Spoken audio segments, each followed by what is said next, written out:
તો અમેરિકામાં નડિયાદના સુથાર પરિવાર પર આપ તૂટ્યું છે। અમેરિકામાં એક જ પરિવારના 3 ગુજરાતીઓના મોત થયા છે। અમેરિકાના વૂસ્ટરમાં આવેલી ઇકોનો લોજ 3 લોકોના મોત થયા છે। આગ લાગવાના કારણે અમેરિકામાં 3 લોકો મોતને ભેટ્યા।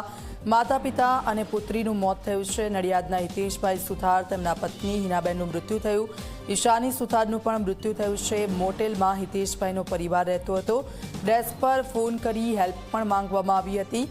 ડેસ્ક પરથી બચવા માટે બાથરૂમમાં પાણી ચાલુ રાખવાની સલાહ આપી હતી। નચિકેત તમારી સાથે ફોન લાઈન પર જોડાઈ ગયા છે। નચિકેત, જે પ્રકારની ઘટના સામે આવી છે, નડિયાદમાં તેમના સગા સંબંધીઓ છે, તે લોકો શું કહી રહ્યા છે અને શું વિગતો આ ઘટનાને લઈને? દીક્ષિતા, ચોક્કસથી વાત કરવામાં આવે તો જે રીતે અમેરિકાના જે વૂસ્ટરમાં જે રીતે મોટેલમાં આ પરિવાર રહેતો હતો અને મૂળ ખેડા જિલ્લાના નડિયાદનો આ પરિવાર છે।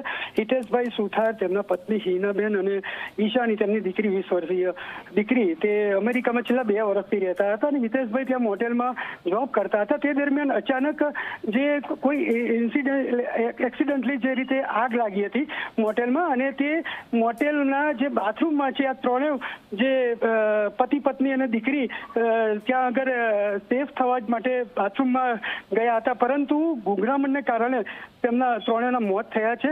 તેવી રીતે હાલ અત્યારે સૂત્રો દ્વારા માહિતી મળી રહી છે। ચોક્કસથી નડિયાદના આ ત્રણેય જે પરિવારના ત્રણેય વ્યક્તિઓ છે, તેમના દુઃખદ મોત થયા છે। હાલ અત્યારે જે પોલીસ છે, યુએસ પોલીસ અત્યારે ઇન્વેસ્ટિગેશન કરી રહી છે કેવી રીતે મોટેલમાં આગ લાગી હતી, અને હાલ અત્યારે જે રીતે જે તેમનો પરિવાર છે, તેમના પરિવારના જે સભ્યો છે, તે હાલ અત્યારે તે હોસ્પિટલમાં પહોંચ્યા છે ને હાલ અત્યારે જે આગળની પોલીસ છે તે તપાસ કરી રહી છે। બિલકુલ, આભાર નચિકેત સમગ્ર વિગત બદલ।